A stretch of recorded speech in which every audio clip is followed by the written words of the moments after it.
I don't view anybody else as competition because I think that's when it raises unnecessary anxiety or thinking that you're not good enough and how can you be better. I just use myself as the standard. I'm genuine, I'm authentic when it comes to letting them know what are the best practices in terms of introducing those products within my own practice. I have been pouring more money into my practice, maybe not as much financial return, but it's the spiritual return. Life is not a dress rehearsal. It's not. And so we might as well just go for it.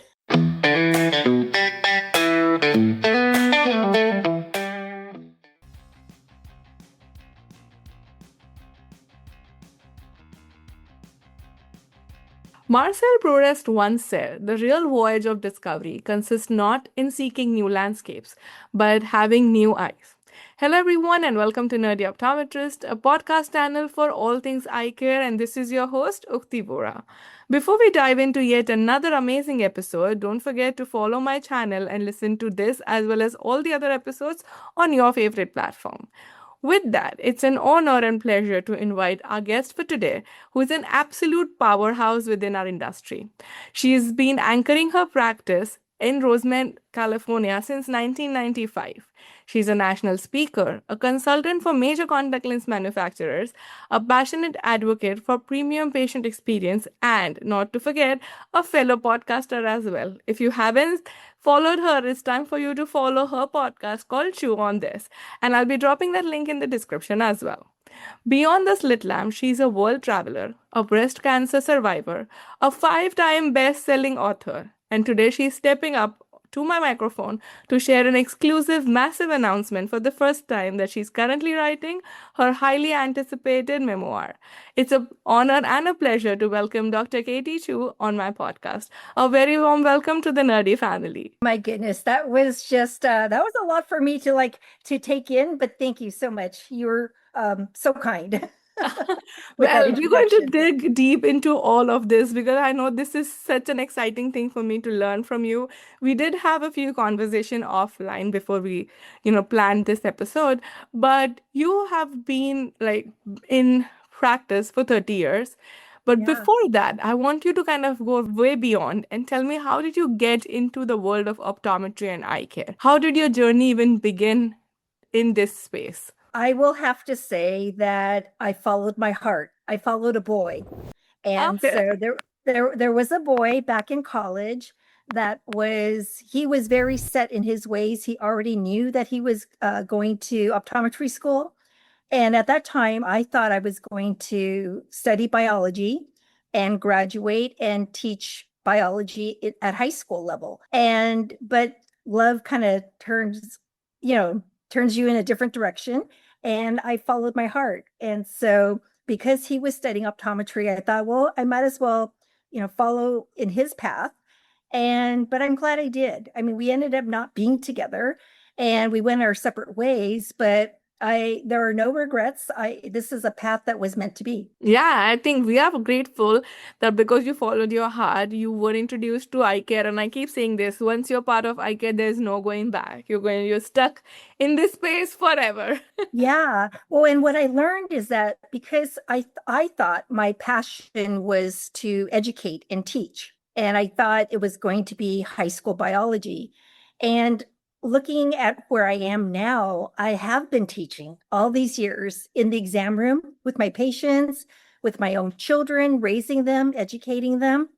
And now in our industry, when I do my dinner presentations, I'm also educating. So I am doing the best of both worlds, right? I'm providing valuable eye health care as well as educating. Yeah, absolutely. And I think your passion talks a lot through everything that you've been doing. And I shared in the introduction, right? Like from being a consultant to training your patients, talking to them, teaching them, taking care of your kids, as well as writing books. Like all this comes, I think, back from the passion of educating and sharing knowledge with the community.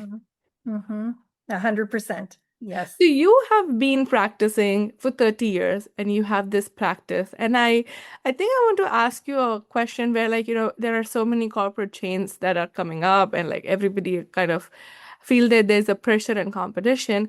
How do you survive that competition and pressure? And how do you stay up to date with your patient expectation as well as the industry trends? If you can tell me a little more about that. I think the secret to my own personal slash professional success, the secret to that has always been that I don't worry about competition. I've never seen a corporate entity, another private practice down the street as competition. I always took myself as my own competition. So if I wanted to be better, I needed to be better than how I was yesterday. And I just keep moving myself forward, but staying within my own lane. That's all I've been doing all these past 30 years. And yes, I know it now, right now, the corporate entity with all the private equity groups coming in, I still believe that private practice is still much needed. And, I do have colleagues that have gone to private equity and, some are okay, but others have kind of, they have voiced regret.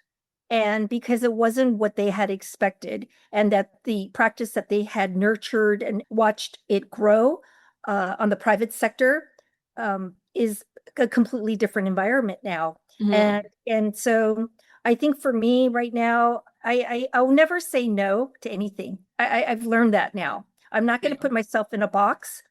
And right now, I still enjoy private practice. Like I said, I think the main thing is that I don't view anybody else as competition, because I think that's when it raises unnecessary anxiety or thinking that you're not good enough and how can you be better. I just use myself as the standard. I love that. I think that's a great Yeah. learning because there's so much out there. Sometimes it can be overwhelming. It can give you anxiety. You might be grateful for where you are today, but with by comparing yourself through others' standards or bars, we don't even know their journey. We just look a part of their journey and might feel like you're not enough. So I think with this whole feeling of not being enough, this might actually be a great solution to just be better at what you are and be a better version of yourself. I think that's a great lesson.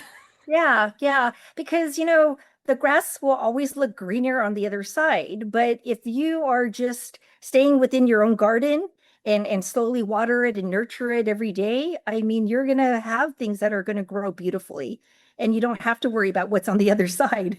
So, That's true. yeah. I like the idea that you do right for what you Mhm. stand up for, and I think you will grow and you will flourish. But Yes. now I'm trying to switch gears a little more from practice to industry because I think, as you mentioned, right, you have love for education, for teaching, and that's why you briefly mentioned, like, talking at dinners, educating and being a speaker on behalf of the industry, right? So being a speaker as at an industry level and having your own practice, what are some biggest educational gap? And I'm asking that because you love to educate. Do clinicians feel that they face today, especially if they want to add something like specialty contact lenses or any new things in their own practice? Do you have any ideas around what do you feel are the major educational gap within the clinical expertise? Well, personally, I think right now the gap is getting smaller in Mm. terms of how the industry is approaching dinner programs, or how they're educating other doctors in terms of their products. And I think they're getting really good at focusing on relational as opposed to transactional relationships.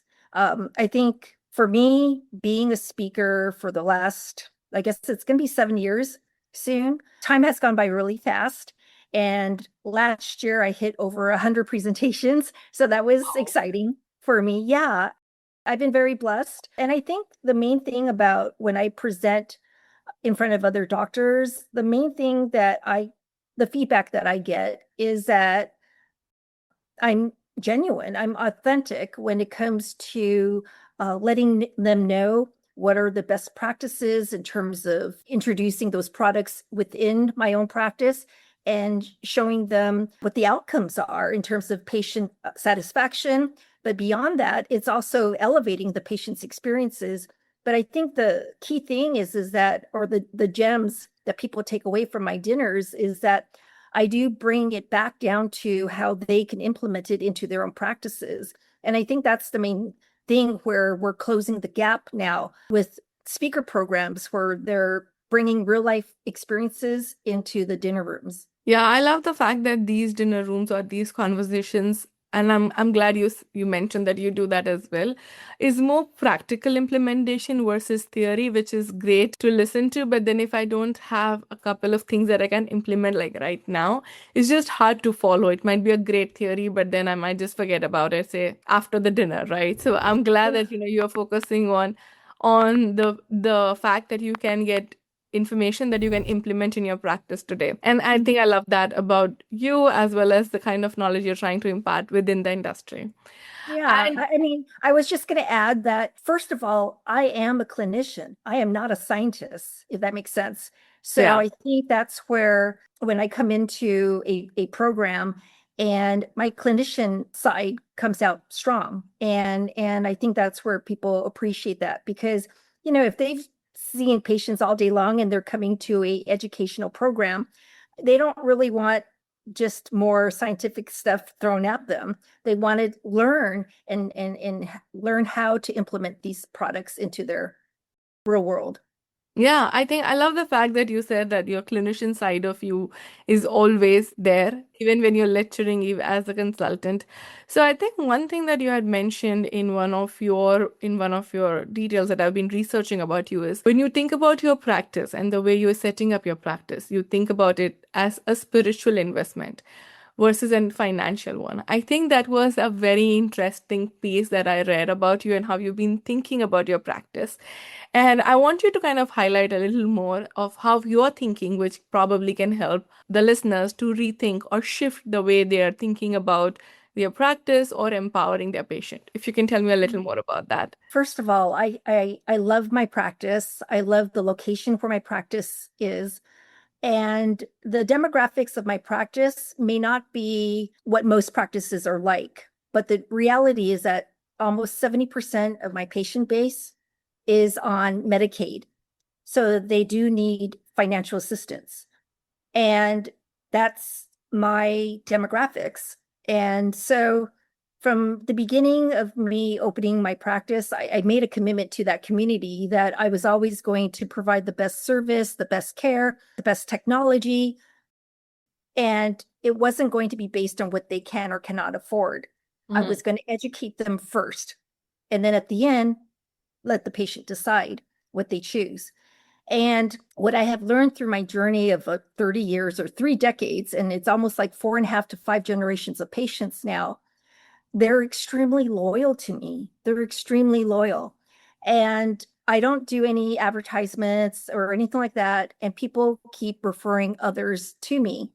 And at the end of the day, my take home in terms of, the revenue that I generate, it's I have to work 3.5 to 4 times harder than a regular traditional practice because of my demographics. Mm. But I've learned to accept it. And I have not increased the number of patients that I'm seeing per hour to make up that difference. I've chosen to still give 20 to 30 minutes per patient, despite them being on Medicaid. Because as we all know, in the state of California, Medi-Cal has not increased their reimbursement in the entire time that I've been practicing. So yes, I have made a conscious decision to accept my reimbursement for the service that I provide to my community, but it's much needed. And when I say it's a spiritual investment, I have been pouring more money into my practice, maybe not as much financial return, but it's the spiritual return because my patients deserve it. They shouldn't be, have anything less just because of their financial situation. So 2 years ago, I put in about $100,000 into my practice to make it look beautiful and boutique-ish, and it has beautiful high-end frames for my patients. And then last year, I brought in almost another 100,000 in equipment, new imaging technology, all that. And then this year, I decided to bring in a business consultant to grow my practice, and knowing what my constraints are, if that makes sense. Because at the end of the day, the state of California, I don't know what it takes for them to ever see the value of what me as a provider is providing to patients who are on welfare. I Yeah. mean, and my patients, they come in and they are so thankful because so many of my colleagues that had started practicing with me 30 years ago, they are no longer taking them as patients anymore. So, which makes my practice busier and busier. But like I said, that's my own spiritual journey, and that's what I meant by a spiritual investment. I love that. I think that's such a big social message, I would say. I mean, this works for you, but for anyone who's listening to it, if you feel alone, if you're giving back to the community, there is no end to kind of make more money. And of course, everybody would love and appreciate having more money. Why not, right? But we should not forget the fact that we have joined this profession, or we joined to be part of the healthcare community to help these patients. And I love the fact that you haven't been hesitating in investing in new technologies or adding more technology for your patients, so they deserve the best. And thinking about them, I'm sure you can sleep well, you can feel good, and this is spiritual for you, but I think it is a great learning lessons for so many of us listening to this, that we need to give back to the community. That has to be somewhere which is part of everyone's conscious. And I mean, I cannot appreciate the fact that you've been doing this for like 30 years. I think this is incredible. Well, and I have always framed it this way.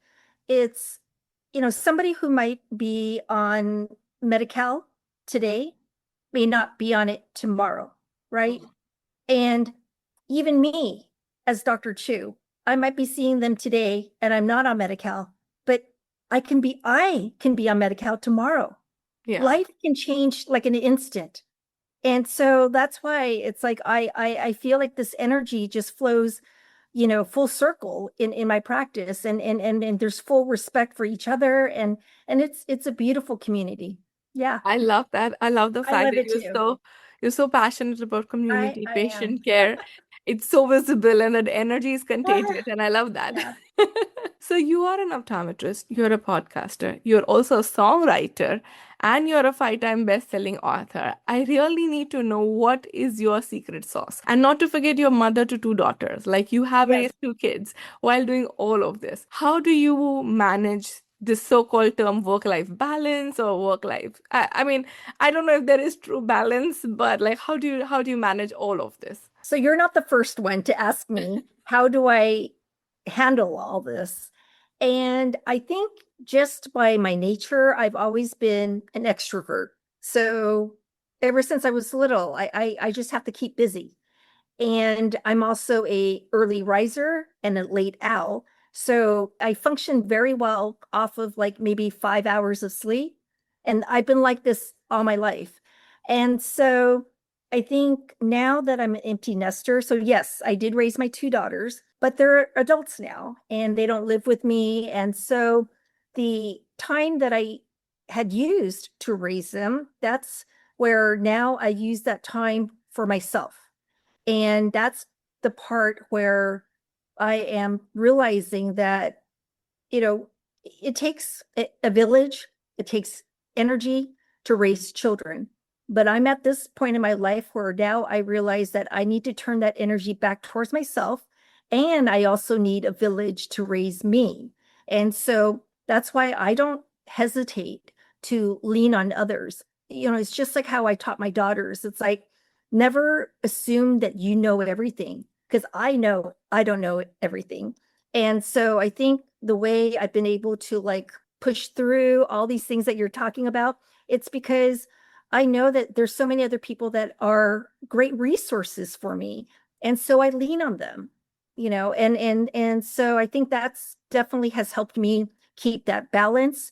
A lot of it, I think, also has to do with my alignment of my purpose. Once I realized what my purpose is, which is to stay committed in serving my community, that I realized that part of what they have given to me was all this storytelling in the exam rooms. And I think we as optometrists are the best in terms of understanding that, right? Our eye exams are not like a traditional doctor coming into the exam room and spending only 3 minutes or 5 minutes and they're out the door, right? So we build conversations and relationships in the exam room.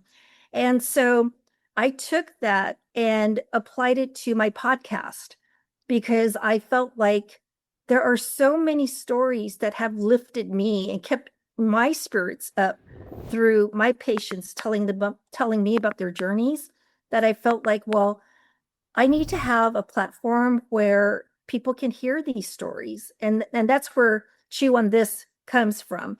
I didn't want it to be a platform where it was only for optometrists or that it was only for our eye care industry. Of course, right now, a lot of my guests are coming from our industry, but Yeah. if you look back at my guests, they don't have to be. Mhm. And that's the beauty of it, is that it could be anybody who has a story to share. I welcome them to be on my podcast. Oh, lovely, lovely. I really like the fact that story. I think you are a true teacher by heart. I think storytelling, education, you come back to that. And I think it is reflecting in everything that you do and you said. And the community, I think like your teacher inside you, who always care about the kids or the community. I think all that is kept to really grounded and your energy is so contagious in a positive way. And I'm loving it. Yeah, and I think this energy has spilled over to both of my daughters, Nice. and so yeah, it is nice, as a parent to see the seeds that you've planted, right? And then Yeah. watch them grow and flourish. And so yeah, I mean, like I think you might have already known this, but my younger daughter is in the military. She decided to serve our country, and she's having the best time of her life. I mean, she's a Marine and she's learning how to fly aircrafts right now out in Pensacola, Florida. And yeah, and it's not easy. Don't get me Oh, wrong. yeah. It's extremely difficult, but she's doing it because she has so much passion for doing what she's doing, that every time when she talks to me about it, it's like she has a big smile on her face. And you know what, Marine, if you think about it, she has such a busy schedule, but she finds time to call me and talk to me at least once a week. And I'm so thankful for that. And then my other daughter, she's in the sports industry, and she's also, she's closer to me. She's out in Orange County. So proximity wise, she's maybe 30 something miles away from me. So she's much closer than my younger daughter who's out in Florida. But, even with her busy schedule, like we try to meet at least twice a month. Oh, And so nice. we can have lunch together or have dinner together. Or sometimes I just like to hang out at her apartment.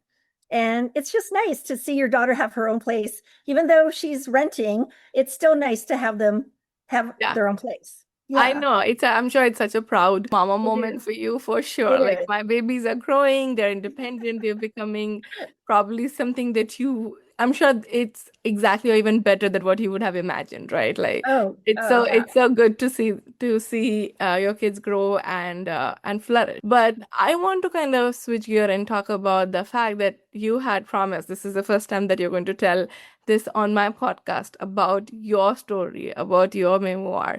What led you to think about writing your story? And tell us a little more. Tell me all the insights that I can kind of use and use my platform to Um, be the first one where you talk yeah, about. yeah. This on your podcast, it's going to be the first time where I'm telling everyone that hopefully my with my publisher, I think we are aiming to have my memoir be released on my birthday, which is August 8th.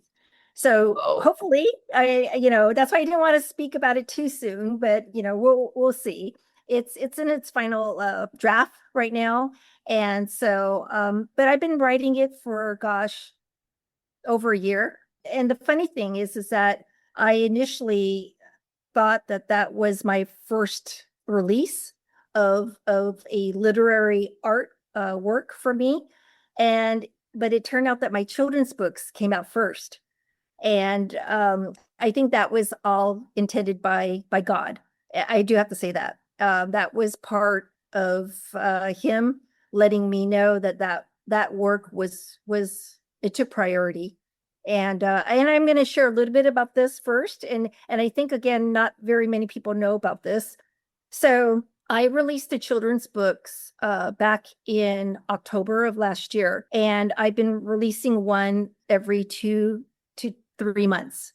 And the very first one is it's based on a group of dinosaurs, and the first book was called Chewy's Bold Move. Well, Chewy is me. She's a beautiful T-Rex, and she wears her pink chest real proudly. And it's because she is me, and I'm a breast cancer survivor. And through these books, I know they're meant for children, but the stories behind it in terms of the backstory comes from my own journey of child abuse. And so that's why a lot of the books, in terms of the cover, it shows a nighttime scene. And it's because my abuser, which was my mother, it usually came during nightfall, and it usually came when I would be asleep in my bedroom. And it was not sexual abuse. I am going to clarify that.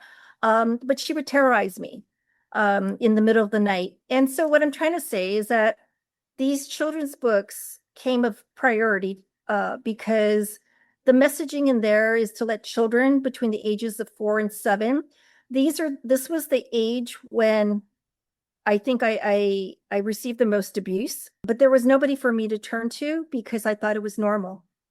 And so these books are to remind children that they can be brave, they can be strong, they can have hope and dream, and they'll be okay. And the nightfall that comes in these storybooks that I have, they're filled with beautiful lullabies. And that's where the songwriting comes, is that my lyrics, I told my producer, my music producer, that every book I had to have a lullaby. And so he was able to help me produce these beautiful songs that let children know that they can fall asleep and still feel that they're safe. And so I know that this is a lot of things going on right now, but I just want to share that came precedence. And then now my memoir is going to focus on the adult themes, the actual things that have happened in my life. And it's been a painful journey.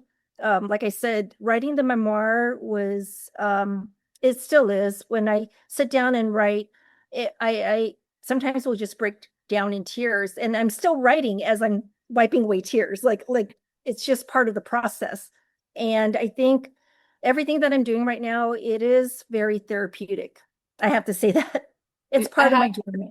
I have to say, you're such a beautiful soul. You like everything you shared. I think it talks a lot about being brave, being able to Mhm. accept who you are, because sometimes that's challenging, and being able to come out and talk about it, and not just coming and talking, but supporting the community, supporting the kids, so that what you went through, you don't want them to go through it, or like, sharing that in a beautiful story, in a song. Like, I think there is so much to learn from you, and your journey has not been easy. I know. I have recently started to know you, and just listening to your story, I get goosebumps, because looking at you, you're full of energy. You're always smiling. You are like the most happiest person, but there's so much that has gone And I through. think, yeah, and I think part of all this was part of my coping mechanism as a kid. I mean, you can see why I had to find ways to always look at the brighter side. But that's why, as an adult, I look back and I think I have to lean on faith as to why I came out okay, because there could have been so many other choices that I could have made, and I could have gone in a wrong direction or in a different direction and not be where I am right now. And so I have to be very thankful, and I have to understand that there was a reason for everything that has happened. No, I think you're being very brave, and Thank I'm you. sure we all can't wait to get the book, learn more about you through your memoir. Good luck with it. And I'm sure it would be a great birthday gift for yourself. And I Yeah. have to say this, I've been following you on LinkedIn, and I've seen how you've been also talking not just about community and talking to different guests, but you have also made sure that you put in a lot of positive content about self-care and putting yourself first. I think in general, I would say I can talk about myself being a woman, being an Indian woman, right? Like, we are always thinking about family and like friends and like everyone else. For me, myself, I can say it's sometimes it's so hard to think about myself. Like for me, I would always question, do I deserve it? But if it's for my loved ones, I would go all in without a thought. Like it just is the way it is. To a point, I'll be like, why do I question that I don't deserve it, but everybody else does? And you'll be talking a lot about it on LinkedIn that I have followed, and I've been like really, really happy about the fact that you need to take care of yourself first. Like, love yourself. You're the only one who's going to be your champion. And I think I would let you talk more about it, but I love that positive message that you're putting out there for the community, for that one person who might be feeling lonely or depressed, and then seeing your message really cheers them up. So tell me a little more about why did you started posting those positive things out there on LinkedIn? So again, the posting, that was just an extension of me as I started realizing about who I am and what my purpose is. And if you really look back at LinkedIn and follow the history of when I started, I I built my, how should I say, my profile back in January of last year. I built my profile and I posted like maybe one time every maybe 3 weeks or something. And it wasn't until August, my birthday, that I decided that I was going to be bold, and I posted a vulnerability poem. It was a poem that I had wrote to my dying therapist, so she never got to read it, but it was a poem of gratitude towards to her and to let her know how much I've grown as a client of hers, right? And so on my birthday, I decided to put that poem out there. And I got such a tremendous response from that I realized that I didn't need to be afraid to share my vulnerable sides. Oh I, yeah. I didn't have just one vulnerable side. I had many vulnerable sides. And all in that one poem, it was all out there. And since then, I realized that vulnerability is a new strength. Yeah. And so because I found strength in that post, I realized that there has to be so many other people, women, men, it just everybody um, can relate to some of what I say, or maybe a lot of what I say, or maybe none of what I say. But at the end of the day, I just realized that I was becoming stronger. With each post, I became stronger, had more confidence in my own voice. And I realized that through direct messaging, there are so many people that reach out to me across the world that tell me how much that one of my posts has made a difference to them. And so that's why it sounds like it's a cliche when you say, oh, as long as I help one person, but that's all it really takes for me. That one message, I mean, just makes the biggest difference in my own life. And I am so grateful and so appreciative. And so, yeah, so my whole journey with LinkedIn was an evolution of my own confidence level and of realizing who I am. And I think people who know me before LinkedIn, I mean, they see the transformation. And people who just met me on LinkedIn, I mean, I can't wait for them to see what else is coming, because I just feel like I'm becoming a butterfly. I mean, I'm closer to 60 years old than I am to 50. And I never realized that at this point in my life, I mean, I just started August of 2025 and I'm living my best life right now.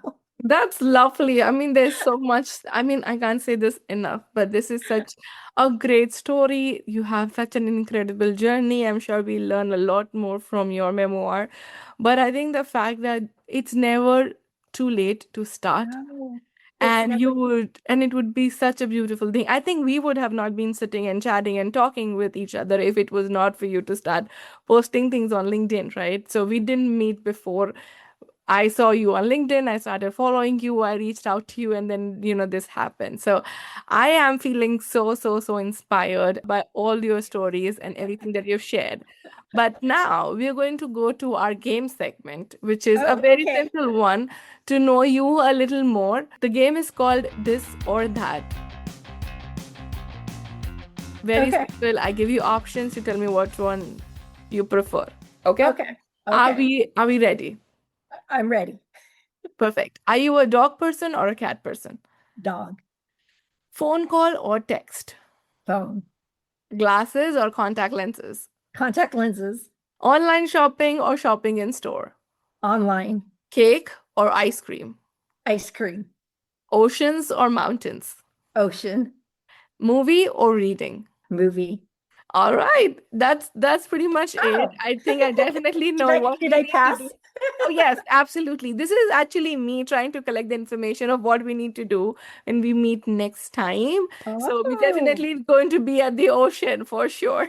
Okay, okay. That Yeah, sounds the beach. exciting. And when we were talking about possibly if you come out to LA, I Yeah. live right by the ocean, so we can, manifest it. Absolutely. And that's all about, what I'm trying to kind of know someone a little more.